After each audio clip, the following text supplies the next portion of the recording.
Does the gospel have power? Listen up, zombies. Yeah. Would you consider yourself to be a good apple? So you're Oprah. Yeah. To me, you're white. Am I wrong? I mean, if you see white. Work on your kids. They're gonna need it. That's not love that's in the air. You can't out-sin God's grace.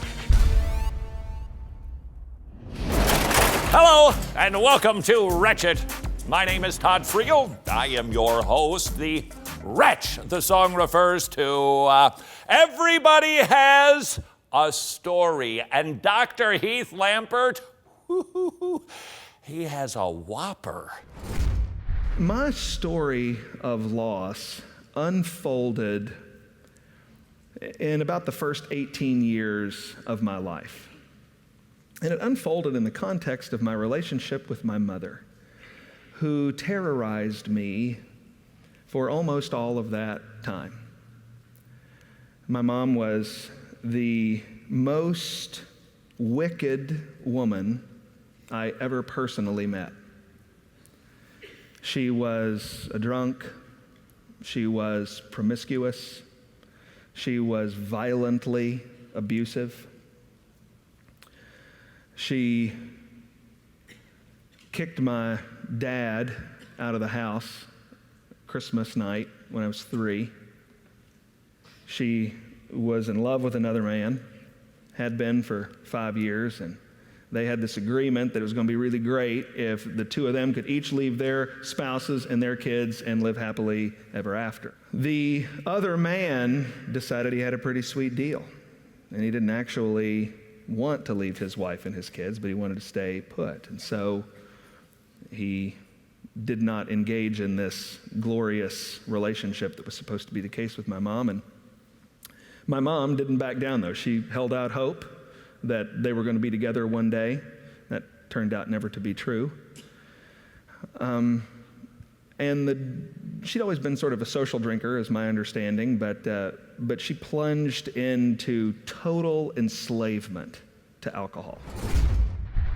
Wow, what a confession from a son about his mother. Dr. Heath Lampert of the Association of Certified Biblical Counselors talking about his own mom publicly, who was so evil. How evil was she? Yeah, she was this evil. I remember spilling something in the floor, dropping an egg in the floor, and my mom took a mop handle and bashed me in the head repeatedly, blood everywhere. She tried to kill us several occasions.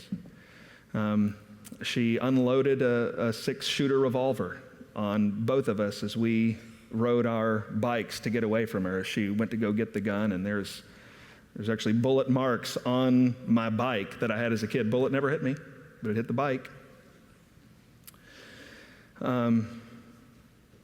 The time I was certain I was going to drown, I was going to die, I was 8, and she was trying to drown me. She told me she was going to drown me, and she filled up the kitchen sink with water, and she started to drown me. And you're not processing anything when you're drowning, I can tell you. You're just scared, and all of a sudden it was over.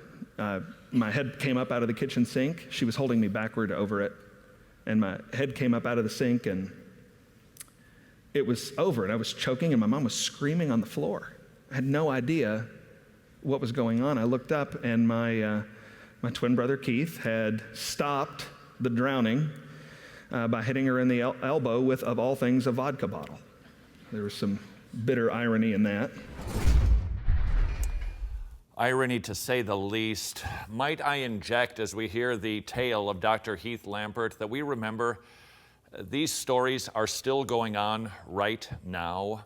It is possible that these types of stories are actually happening in your church. If not, they most certainly are happening in your workplace, or when you go out into the marketplace. You meet people who have stories like Dr. Heath Lampert, who not only had a wicked, evil mom who hated him, grandmother weren't no picnic either. I would do anything I could to keep from going home. I would do anything I could to keep friends at home because I just didn't want to be alone with her. I knew something bad was going to happen. And the two sorts of things were that terrorized my struggle, that characterized my struggle underneath that terror was I knew I was going to die and go to hell. I knew it. I knew it as early as 7 when there was no food in the house. We hadn't been seen or heard from for a long time. Mom kept us out of school so she could say at work, oh, the boys are sick. And my granny came to see us one day. There's actually a picture of this day that she took that I saw a few years ago, and we look emaciated. I mean, we weren't eating, we were undercared for, we were bruised and cut. It was really, I wept when I saw this picture as a man with 3 kids and how someone would treat young people this way. Granny, she came in, Mom was passed out in her vomit. We were sitting there, and she said, you boys aren't living, you're just surviving, and I hope God doesn't send you to hell. So there you go, the story of Dr. Heath Lampert. We hope you enjoyed that. I'm just kidding. We'll finish it up next on Wretched. The great reformers are our Christian ancestors. These men and women stood up for the truth of the gospel, and yet they were strangled, quartered, and even burned to death so that we could have the truth. And that's why Wretched produces DVDs like On the Shoulders of Giants, and Wretched Radio, and Wretched TV. Wretched. Amazing grace. Amazing gospel. Take a dollop of sarcasm, mix it with conservative theology, and voila, Wretched TV. Wretched. Amazing grace. Amazing gospel.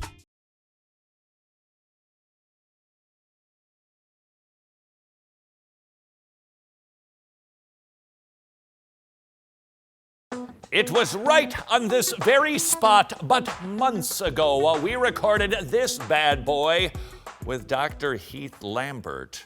Welcome back to Wretched. This is a magnificent CD dealing with the scourge of pornography and how to have absolute Christian victory over it, delivered by Dr. Heath Lampert, who is right in this studio to walk men through the addiction called pornography.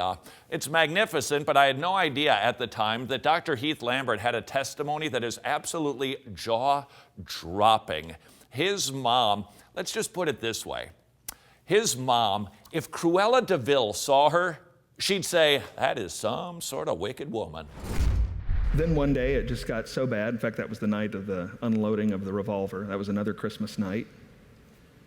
And we tried to ride our bikes through the snow. We couldn't run through the snow. We jumped off the bikes as she was following us and ran through deep snow, had frostbite up to our knees.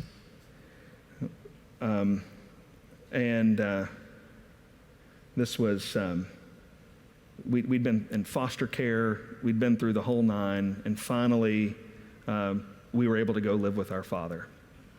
And I was so thankful. I don't even know how to tell you how thankful I was. Mom was as drunk as she could be. She stank when I left. And there was no missing of her. There was no sad farewell. It was just like, see you later. And I rode home with my dad, and that was my happily ever after for 2 years. 2 years later, my mom calls. She was in Louisville, Kentucky. She had just about drank herself to death. They dragged her up to Louisville to a treatment facility. And in the 2 years, she'd gotten sober. They had discovered that she had uterine cancer. She'd had a hysterectomy. She'd been sober for most of those 2 years, and she wanted to see us. And my prevailing emotion was, I don't care. Kind of hard to blame a fella. So Dr. Heath Lampert ends up going back to live with dear old Mom, who was still about as loving as an alley cat. There was numerous high schools in Louisville, and there was this one that I wanted to go to, and I applied to get in, and I said, if I get into that high school, I'm just going to get used to life in Louisville and get used to life with Mom, and I'm counting down the days till I'm 18, and I'm out of here. And I got in to the school, and I just shut up. Didn't say anything, no more plotting. And I just was waiting till I turned 18. And that's what I was waiting for when, on February 20th, 1994, a dear, precious Christian woman walked into a room where I was sitting. She's still a dear friend of mine, and she shared the gospel with me. She told me that Jesus had died on the cross for my sins. She told me that if I repented of my sins and trusted Jesus, I would be saved, and I wouldn't go to hell. A Christian witnessed to him. A Christian did not invite him to church or to a crusade. A Christian witnessed to this man who had a horrible mother and a horrid fear of hell. And this is where our story takes a radical U-turn. And I thought, this is the answer to my prayer. For years, I continued to pray, Lord, I don't want to go to hell. I thought of nights sleeping under bushes and running through the snow and riding bikes to get away and being drowned in a terrible situation with a bottle of Clorox. And I thought I should be dead. And I'm not. And it occurred to me as I sat there in this room and I looked out on this tree with no leaves on it, there was frozen mud around it, that God had kept me alive so I could hear this message. And I remember looking at that tree and I believed. I believed in Jesus. But I still hated my mom. Kind of hard to blame a fellow. We do have to remember that when somebody gets saved, not everything gets cleaned up like that. Dr. Heath Lambert, who had really experienced tortures from his own mother, hears the glorious gospel, gets saved, but continues to harbor bitterness, hate his mom, realizing he ultimately has to forgive her for her wickedness the same way that Jesus forgave him for his wickedness. But finally, after a year, I decided, okay, here's what I'm going to do. Here's what I'm going to do with Matthew 18. I'm going to be nice to my mom. That's the best thing I can come up with. I'm going to be nice to her. And I started trying. One of the hardest things, again to this day, I've ever had to do was be nice to this woman who I hated and hated me back. But I started being nice to her. She would say mean things, and I would either be quiet or try to say something nice back. I would try to do what she asked me to do. And she started pushing me around. So I went from being this sparring partner to now I'm this pushover. And life got hard. But I was going to try to be nice. And I went away to college. And by the time I went away to college, things had started to change. She started to soften just a little bit. She would listen when I talked to her about Jesus. She thought the Jesus thing, by the way, was the craziest thing she had ever heard of in her entire life. Kind of reminds me of 1 Peter. When we are persecuted, we endure it. We don't let people kill us, but we endure it so that they see our behavior and go, okay, whatever it is that you believe, it must be real. Enter the future wife of Dr. Heath Lambert. Oh, the power of a godly woman. And over college, she continued to soften, and then I met the woman who would become my wife, Lauren, and I brought Lauren home to meet her, and she loved Lauren. My mom was ready for me to marry the kind of circus freak she imagined that I was. She didn't have any category for what kind of weird, strange-looking thing a Christian woman would be. And here came Lauren. And she's beautiful and funny. And she would this afternoon give her life for Jesus. And my mom saw this woman and she did not know what to do with her. Fried every circuit in her brain. I'm telling you, when we get to heaven, we're going to find out that probably the most single significant thing under heaven that God used to change my mom was my wife, Lauren. Because my mom saw in Lauren the woman she always wanted to be, but never knew how. The power of a godly woman. And what effect did this have on dear old mom? Next on Wretched. Take a dollop of sarcasm, mix it with conservative theology, and voila, Wretched TV. Wretched, amazing grace, amazing gospel.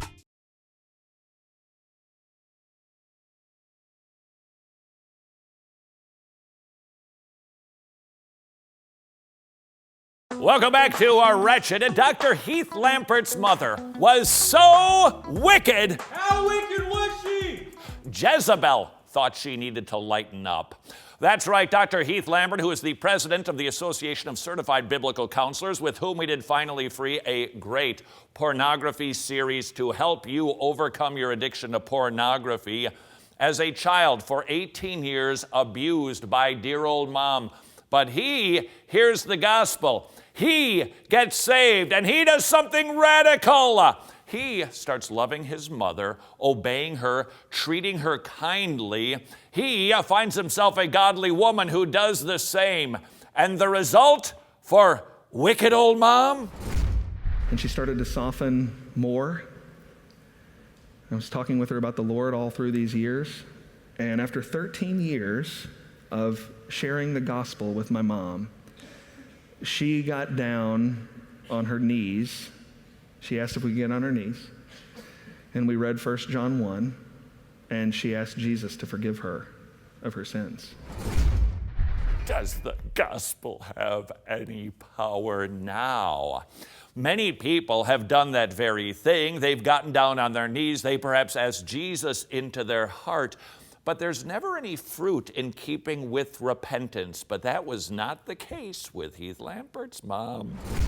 She came to my house and brought my kids gifts. There's pictures of her sitting my kids on her knee, reading them stories. She was encouraging our oldest son to trust in Jesus Christ. She loved my wife, and my wife loved her. And I felt like I had a mom. I mean, for the first time, I felt like I had a mom. The power of the gospel to save not one but two wicked sinners. God took a disaster. God took a family and a home that was lying in a heap of rubble. Nothing but bad memories, nothing but bitterness, nothing but pain. And he took these wicked people, regenerated them by the power of his Holy Spirit, and turned it into something lovely. And oh, wouldn't you just love to hear Dr. Heath Lambert now say, and we all lived happily ever after for decades. Wouldn't you just love to hear that? She went to the doctor. She'd been having weird symptoms, probably no big deal. But by the time she got to the doctor, there was nothing they could do. The particular kind of cancer that they diagnosed her with had a 0% cure rate. You're faced with these awful options, this aggressive experimental treatment that in the 30% of cases where it's successful, you get 3 months. But that's a trade because you lose the best months that you've got because it's going to be making her sick and all this kind of thing. She sat with me. Without the treatment, it's going to be 6 months at the longest. And she sat with me and she said, Heath Blaine, it's time to die. Another fruit in keeping with repentance for mom. No longer fearing death, but understanding death and understanding where she is going when she dies allowed her to say, it's time. It strikes me that I lost a good mom twice. I didn't have a good mom growing up. I had a bad mom, a wicked woman. And I didn't have what a lot of people have. But then, in the last several years of her life, I had a good mom. and that good mom died. I would have liked a good mom. I would have liked a safe mom, would have settled for that. But I lost it. I would have liked to live with my father, but I lost that too. I would have been very happy to continue hating my mom. Lost that. I would have liked to have had my good mom live longer than she did. Lost it. And I want you to know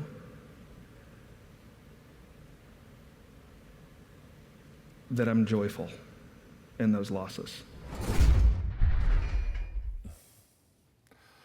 The power of the gospel. Have you lost somebody?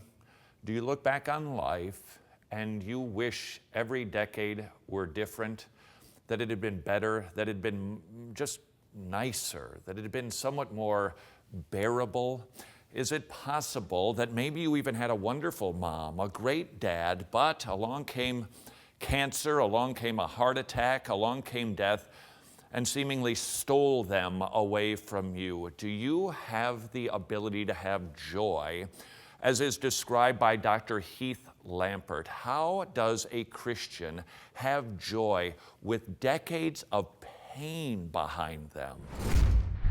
In the midst of all that pain, in the midst of all that loss, God was making saints. God was producing faith that was perfect and complete and lacking in nothing. And I wouldn't take any single moment of it away, because I believe that a sovereign God was working for my good. If your story is a lot like Dr. Heath Lampert's, but without any of the good parts, know this, Christian: God is not done writing your story.